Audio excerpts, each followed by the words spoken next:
Hey guys, what's up? My name is Dean and welcome to Manflow Yoga. In this video, I'm introducing Eric Bandholz, the founder of Beardbrand, and we're going to be going through a yoga challenge with him, helping to work on his flexibility, his core strength. This is going to be pretty cool because Eric hasn't actually done any yoga before. So in this video, I'm also going to walk him through a few basic yoga postures to get him familiar with some movement principles found in almost all yoga postures, and just make sure that he's using proper technique as he goes through this challenge. So check it out.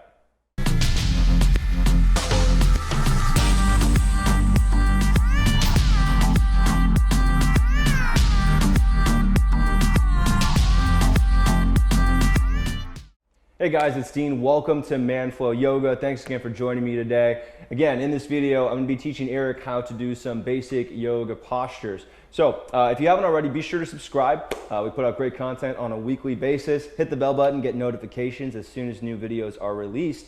And if you're someone who's new to yoga, leave a comment here. Let me know what scares you about yoga, or if you have a particular question about getting started. Eric is brand new, so we're going to be going through a lot of some beginner stuff that you would probably be interested in. But if you want to hear something else, let me know here in the comment section. All right, and before I do move on, I am standing on the block because Eric is 6'5", and I am not.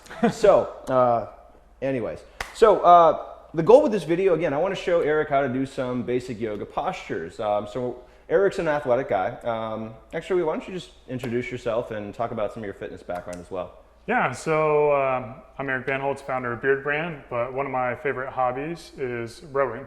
So obviously, being a giant guy that I am, rowing's a really good sport because it allows me to essentially get the oar in the water for longer than most people. And that requires something like 86% of your muscles are used. Your backs, your quads, of course your butt, and you're essentially doing a deadlift over and over again. I didn't think about that. Yeah. So you're on a slide that moves, and but you have to do like 1,000 of them in a race, or 5,000 in a race if it's a long race. So it's a lot of workout. Yeah. All right. So active. So I actually did teach a rowing team. Yeah, back in 2015. I think this is long story short. I did work with some rowers. I went out with them on it was a relatively cold winter night for Austin, and I brought like a hoodie out, and it was 35 degrees and I was freezing. So it was miserable. But anyways, so something that's big with rowers is hamstring mobility. Yes. Right? Hamstring mobility is important. That's because if you don't have hamstring mobility, you're probably going to end up rounding your back and when you reach forward. So hamstring mobility is really important. We'll cover that today. Obviously, core strength is important. And most people know they need core strength, and they develop some core strength with what they're doing, but taking the time to actually focus on core strength and specifically developing, that's what those muscles feel like. That's what we found to be really beneficial for a lot of people who do Manflow yoga. So hopefully that will be helpful for you as well. And then the other part of what we'll be doing is some counter movements. Right? So if we spend a lot of time in this kind of hunched over position, or even just coming up into a deadlift from there, we aren't doing a lot of back bending, and we're probably not doing a lot of side to side motion. So hopefully we do some yoga that also counters what you're going to be doing with rowing, because it's a very repetitive motion. Right. Okay, cool. So we're going to start standing. This is called a high lunge position, and I'm going to walk you through it and stand off to the side. So step up to the top of the mat with your feet about hip width distant. Oh wait, other way.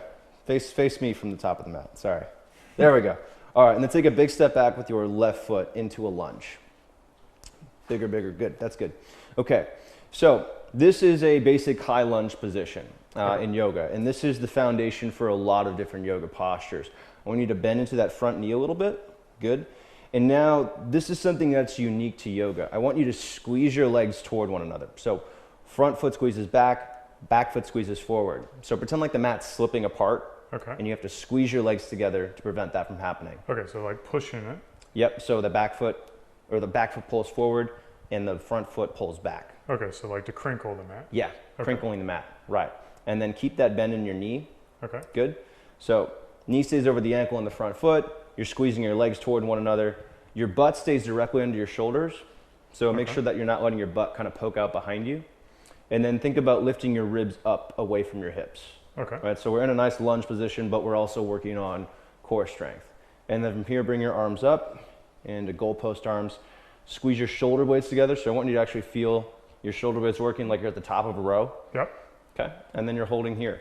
So what we're doing here, we're working on hip strength, right? We're building hip endurance, we're building hip strength. A little bit of shaking, that's good. It means we're building some strength. And we're also working on your hip flexor mobility. And that's something that we don't really do anything of rowing, right? There's no lunging in rowing, so those muscles will get tight. So this is a really nice movement for that. We've also got the shoulder blade squeezing together, so we're working on the scapular stability. Okay, come out. Woo! This is killing me. I know, it's weird. So, you know, and I had the same experience when I was doing yoga for the first time. I was an athlete, I played lacrosse, I lifted weights, I was a workhorse, but just holding yourself in one position, it's a lot, right? Yeah. As opposed to doing reps. It's a totally different type of strength. Yep. So, all right, switching sides. Go ahead and take a step back with your right foot now.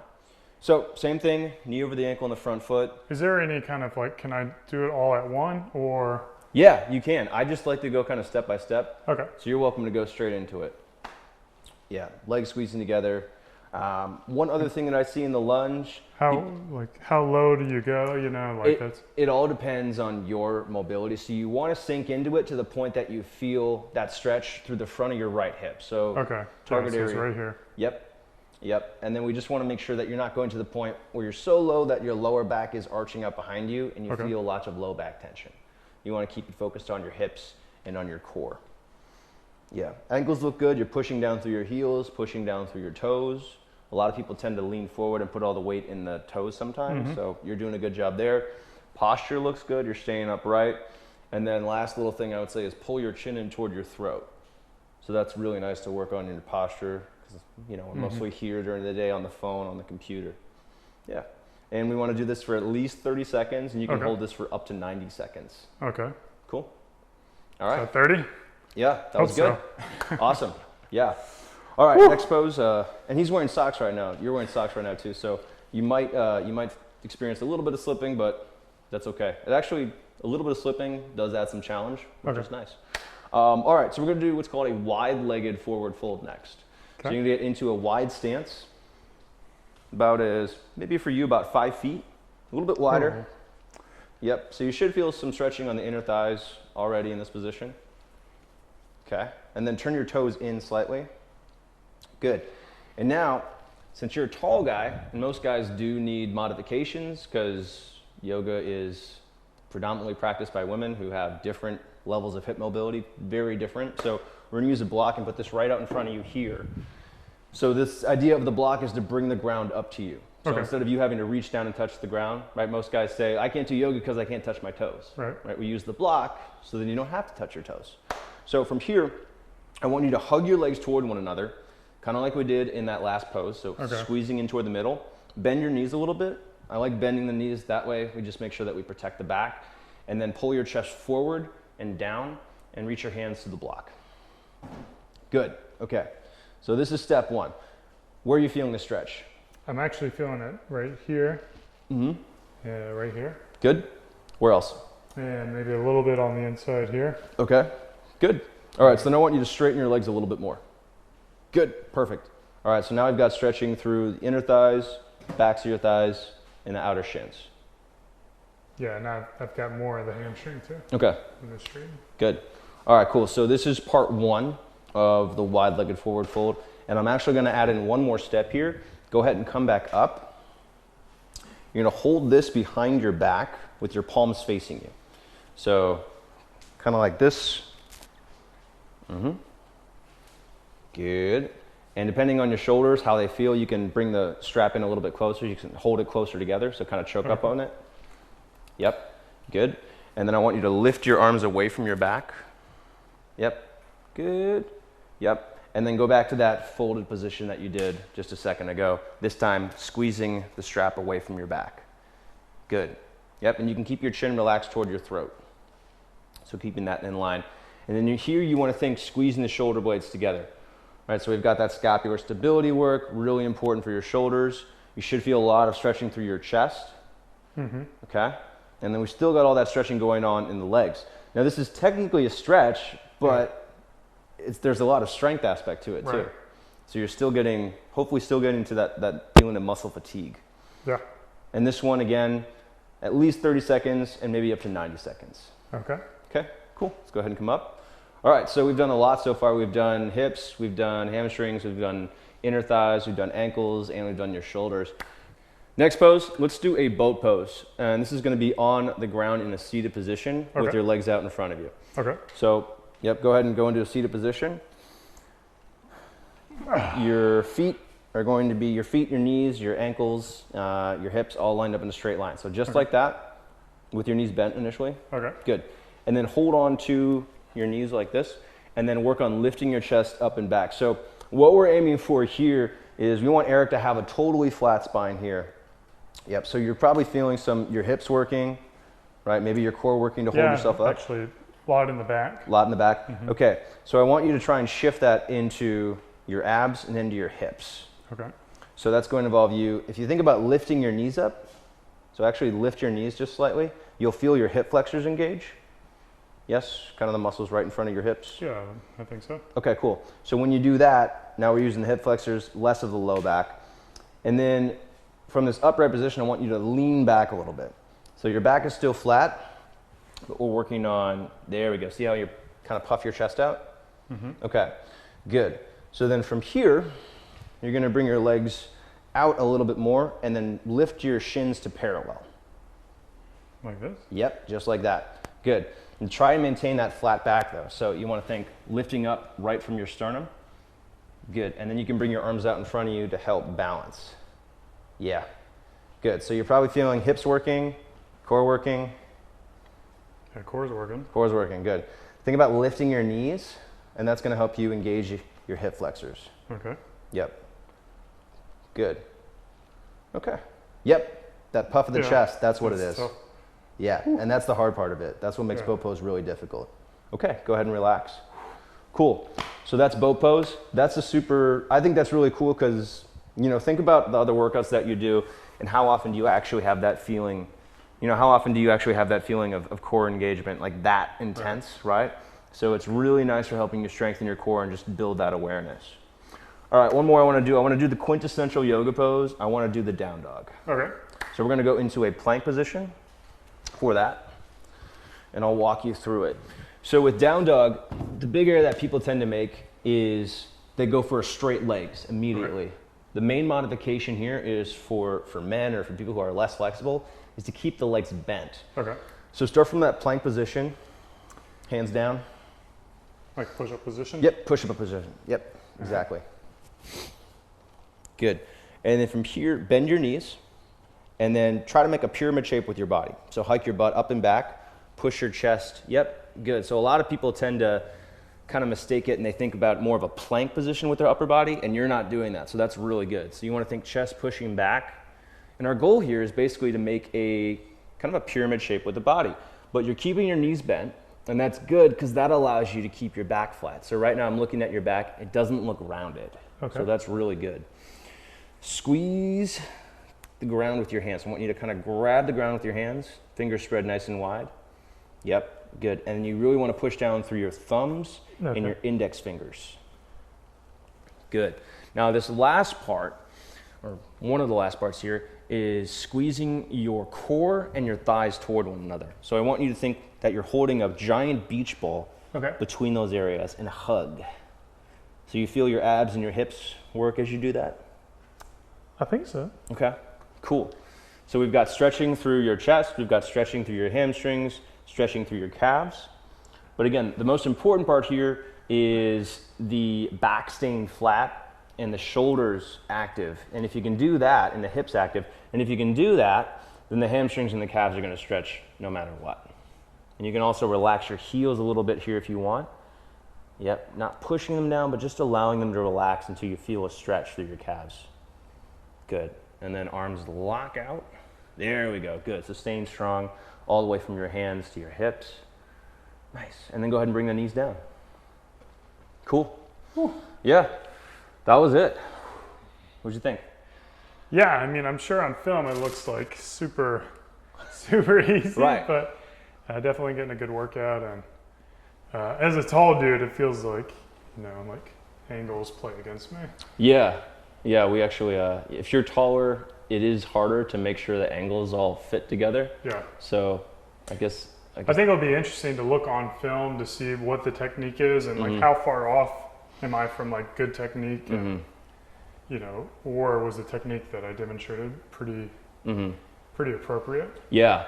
And that's actually a really good way to review yourself, is watching yourself on camera. So if you do it, you know, want to record yourself or look at yourself in a mirror when you're practicing, it's a really good way to make sure you're doing it properly. And if you're not, then you can kind of see, oh, that's where I am. Right. And it's not so much about whether or not you look exactly like someone else. Yeah. Because you're not going to, because you don't have that level of mobility yet. So it's more about doing the pose in a way that you feel the stretch, or you feel the pose the way that someone more mobile would. So that's why we use these modifications, to make sure that you're doing the stretch in a way that works for you, as opposed to just mimicking someone else. Right. So cool. So yeah, so you're gonna be doing 15 minutes of yoga, or 10 to 15 minutes of yoga every night for the next month. We've got you on my 10x7 program, which is free on my website. So if you're watching this video, you can follow along to that as well. I think it's manfulyoga.com/10x7. Okay. So if you want to challenge your peeps.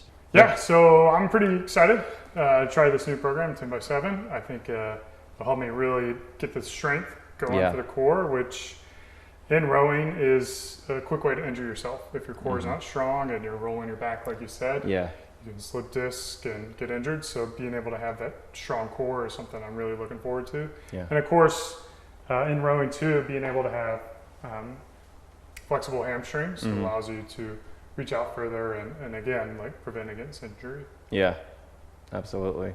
I'm glad that you're looking at it also from the core strength perspective.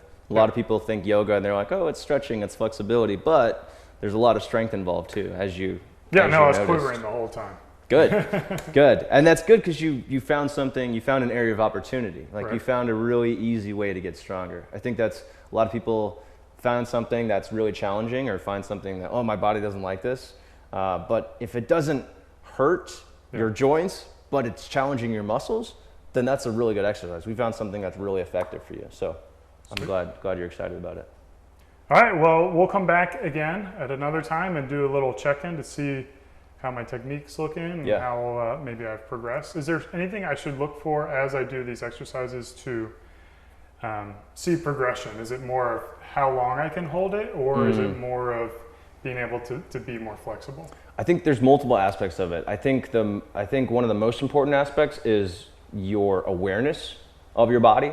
So as you're going through the exercises, try to really pay attention to the different parts of your body that go into the exercise. So think about, how does my hip feel in this exercise? Or like, are my glutes working here? Or what's stretching here? And how intense is it? The other aspect of it is the breathing. So you want to try and always keep your breathing slow and controlled. As you inhale, you're looking to get a little bit longer or maintain your posture. As you exhale, you try to work deeper into the lunge or deeper into the stretch. And if you can use your breathing, that's going to allow you to progress more quickly with your flexibility. That aspect of body control, the breathing, and then just making sure you're doing it properly with the good technique. Always checking back in with technique. Those are the three things I would focus on. Sweet. Yeah. All right. So, Eric, thanks for joining me today. Yeah. My pleasure, man. Thanks for having me. And hope the people learn something new from me. It's exciting time to be able to get into yoga. Yeah. Perfect. So yeah, guys, if you're watching and you want to jump in, we do have that free 10x7 challenge going on. It is basically 7 yoga workouts, and they're about 10 minutes in length. It's free. There's no credit card required. Just go to manfulyoga.com/10x7 to join. If you haven't already subscribed to this channel, be sure to subscribe, hit the bell button, get notifications when a new video is released. If you liked any of this video, even just one part of it, hit the like button. That's super helpful for us. And then if you want to learn more about Eric and what he does with Beardbrand, I'm actually a user of his products. I love what he's done. He's got a very self-improvement focused brand. And he's also got like 10 times more subscribers than I do, probably closer to like 15 or 20 times more subscribers than I do. So check him out. He's awesome. Beardbrand. Yeah. Happy to be here. Sweet. All right. See you guys in the next video. Thanks for joining. Peace.